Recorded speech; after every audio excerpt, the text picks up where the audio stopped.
सभी भाई बहनों को जय मसीह की। आज हम नीति वचन का अध्याय पढ़ेंगे। नीति वचन में बुद्धिमान के बारे में बहुत वचन लिखा है, क्योंकि सुलोमोन इस वचन को लिखता है और बुद्धि की बातें इस वचन में लिखी हुई है। हम इस संसार में कैसे जीना है, बुद्धि के साथ चलना है, हम मूर्खता के जैसा कोई काम ना करें, इसलिए आज हम ये वचन पढ़ेंगे। बुरे लोगों के विषय में डाह ना करना, ना उनकी संगति की चाह रखना, क्योंकि वे उपद्रव सोचते रहते हैं और उनके मुंह से दुष्टता की बात निकलती है।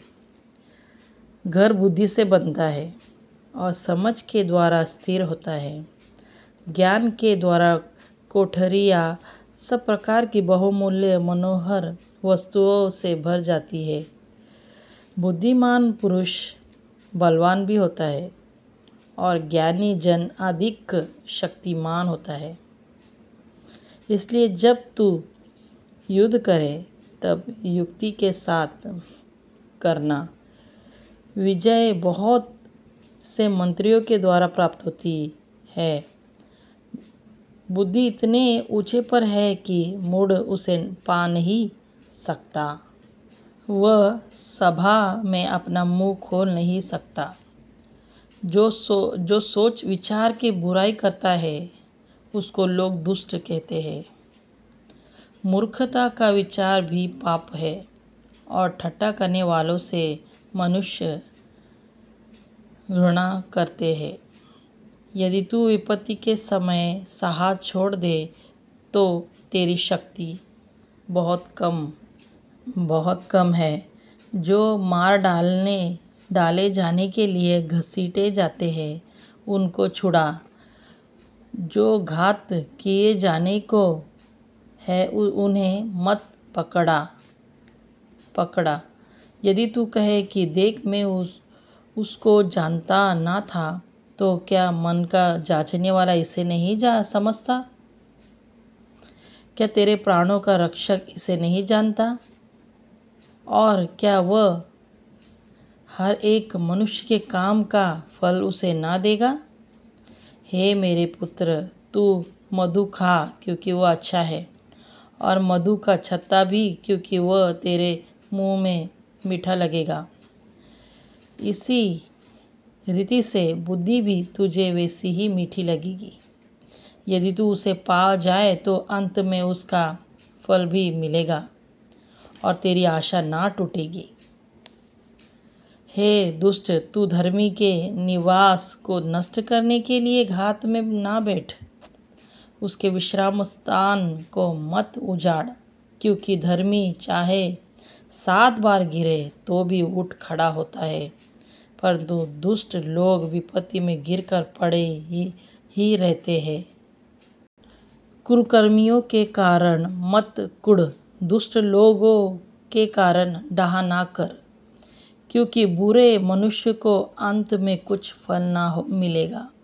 दुष्टों का दिया बुझा दिया जाएगा। हे मेरे पुत्र, यहोवा और राजा दोनों का भय मानना और बलवा करने वालों के साथ ना मिलना, क्योंकि उन पर विपत्ति अचानक आ पड़ेगी और दोनों की ओर से आने वाली विपत्ति को कौन जानता है। बुद्धिमानों के वचन यह भी है, न्याय के पक्षपात करना किसी रीति से भी अच्छा नहीं। जो दुष्ट से कहता है कि तू निर्दोष है, और उनको तो हर समाज के लोग शाप देते हैं और जाति जाति के लोग धमकी देते हैं, परंतु जो लोग दुष्ट को डांटते और उनका भला होता है और उत्तम से उत्तम आशीर्वाद उन पर आता है। जो सीधा उत्तर देता है वह होठों को चूमता है। अपना बाहर का काम काज ठीक करना और खेत का काम तैयार कर लेना, उनके बाद अपना घर बनाना। व्यर्थ अपनी पड़ोसी के विरुद्ध साक्षी ना देना और ना उनको फुसला लाना। मत कहे जैसा उसने मेरे साथ किया, ही है, मैं भी उसके साथ करूँगा। उसको उसके काम के अनुसार बदला दूँगा।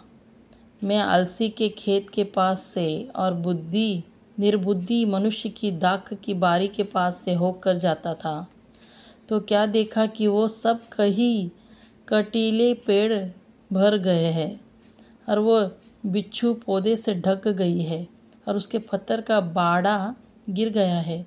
तब मैंने देखा और उस पर ध्यानपूर्वक विचार किया। हाँ, मैंने देखकर शिक्षा प्राप्त की। छोटी सी नींद और एक और झपकी, थोड़ी देर तक हाथ पर हाथ रख के और लेटे रहना, तब तेरा कंगालपन डाकू के समान और तेरी घटी हथियारबंद मनुष्य के समान आ पड़ेगी।